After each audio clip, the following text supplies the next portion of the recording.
morning. Our today's topic is on Boni-Hussain doctrines. See, जहाँ तक बॉनी-हुसैन के डॉक्ट्राइन की बात है, he has given 3 doctrines. As you can see, that doctrine of concomitant, doctrine of generalization, and doctrine of analogy. अब बात ये आती है कि what do you mean by doctrine of concomitant? Doctrine of concomitant में बॉनी-हुसैन ने क्या कहा है? Doctrine of generalization में what he wants to say, and same doctrine of analogy. So we will take one by one with suitable examples. सबसे पहले लेते हैं doctrine of concomitant. See, as per classification of Boni-Hussain, symptom classification, he has divided into locations, sensation, modalities, and concomitant.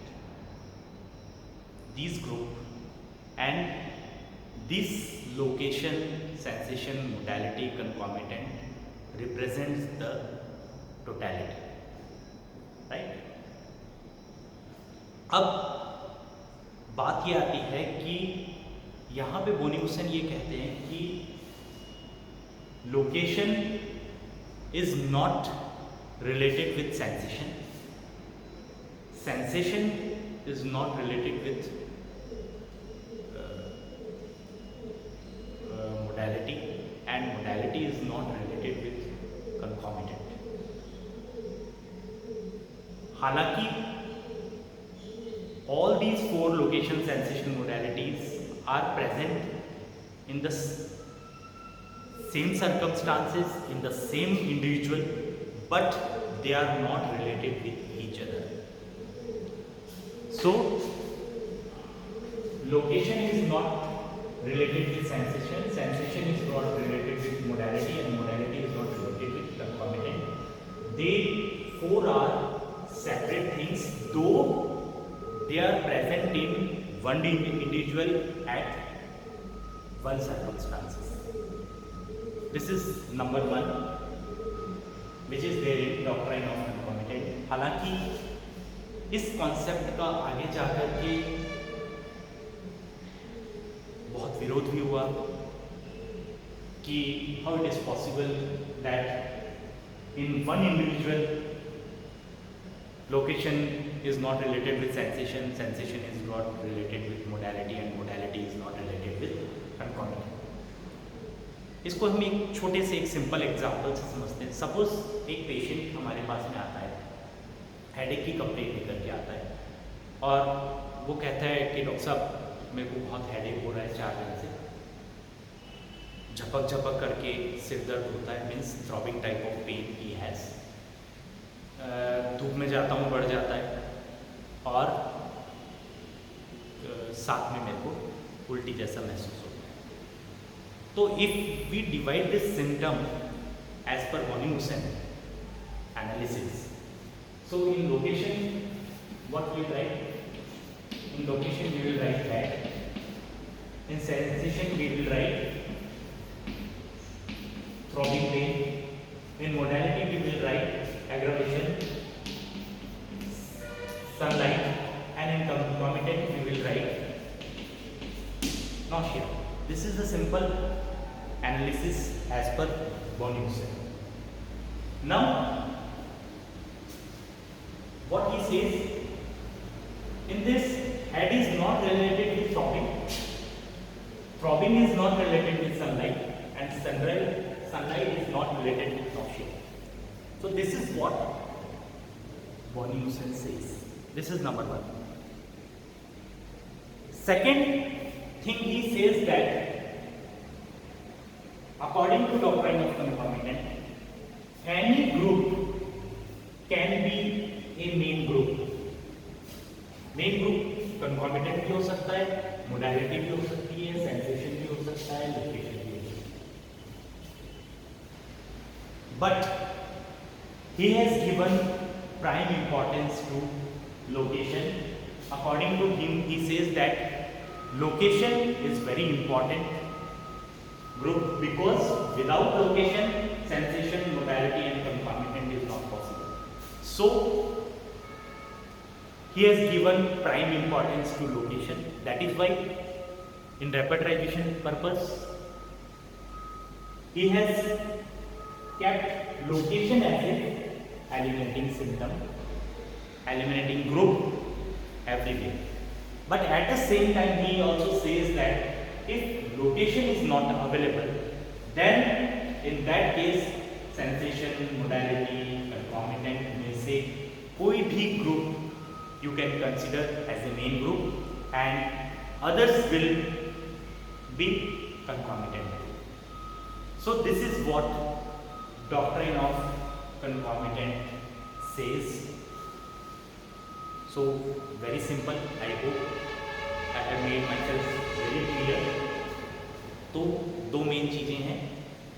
First, location, sensation, modality and concomitant, they are not related with each other. इनमें समानता, इनका relation सिर्फ यही है कि ये एक individual में एट ए टाइम प्रेजेंट है. उसके अलावा इनका आपस में कोई रिलेशन नहीं है. And second thing, he has given prime importance to location, and that is why he has kept location as a eliminating group and rest will be the concomitant. So this is what doctrine of concomitant is. So we can tell that the group aspect represent the totality of symptom which are existing together in the same circumstances, in the same individual, without any relationship, except that they are present in one individual. Right?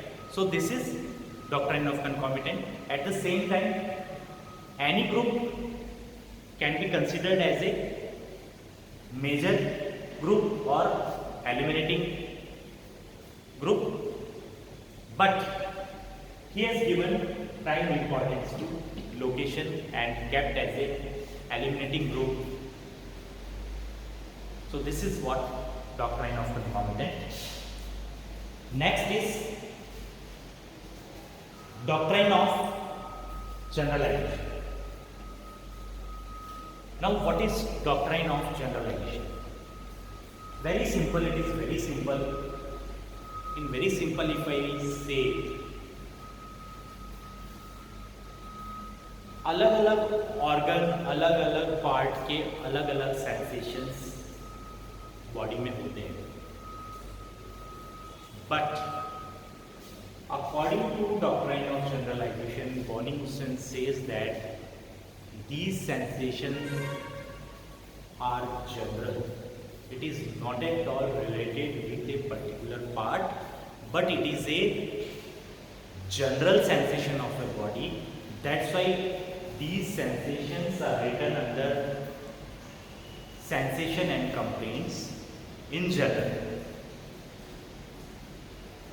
For example, अभी जो हमने example लिया थोड़ी देर पहले, patient आता है, उसको headache होता है, थ्रॉबिंग हेडेक है.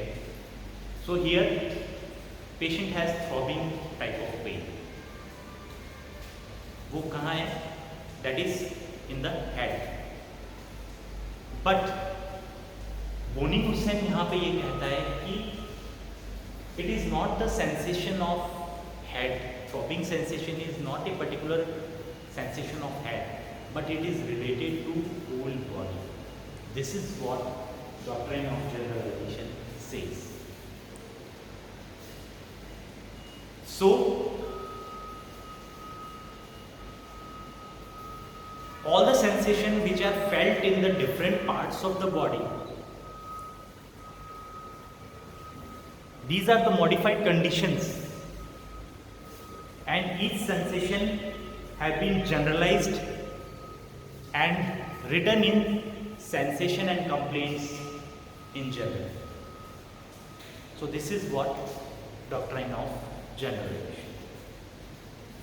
Now, last, doctrine of analogy. Now, what doctrine of analogy says? See, doctrine of analogy means symptoms which existed in an incomplete state in some parts of a given case could be reliably completed by analogy by observing the conditions of other part of the case. Now, what do you mean by this? Simple language में अगर मैं आपको बताऊं, very simple language, doctrine of analogy में इसका मतलब ये है कि कोई भी एक पार्ट का सेंसेशन, या यूं कहें दूसरे शब्दों में कि कोई भी एक कंप्लेंट अगर कंप्लीट सिम्टम नहीं है तो उस सिम्टम को बॉडी के दूसरे सिम्टम्स देख करके और अकॉर्डिंगली उसको कंप्लीट किया जा सकता है. That is in very simple language. Now we will understand it by one example, very simple example. We will try to understand.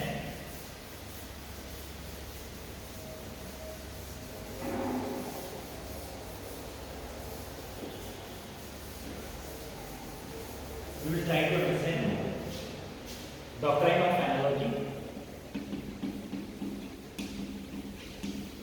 See, suppose one patient comes with different complaints. 4-5 उसको complaints हैं. So what we will do? We will analyze that complaints according to Bonnie-Hussen. So I will directly write here location, sensation, modality and component. Right? Now we will take one by one his complaints and we will divide that symptom into location, sensation, modality and component. Suppose first example we will take. Suppose he has headache. So in location we will write head, sensation, throbbing, modality, aggravation, sunlight. और यहाँ पे वो suppose for example वो कहता है कि साहब मेरे को मूवमेंट से भी सर में दर्द होता है, तो okay we will write aggravation by movement and concomitant nothing. This is the one complaint he has. Suppose secondly वो बोलता है कि साहब डॉक्टर साहब मेरे हाथ पैरों में भी बहुत दर्द है और उसमें भी सेम जैसे फोड़ा में दर्द होता है वैसे दर्द होता है और मैं हरकत करता हूँ, थोड़ा काम वाम करता हूँ तो ये बढ़ जाता है. So again we will divide. So here in location we can write extremity, again throbbing sensation, again aggravation by movement I can write, and again suppose we can consider concomitant as nausea as a concomitant. He comes for third complaint also. Suppose he has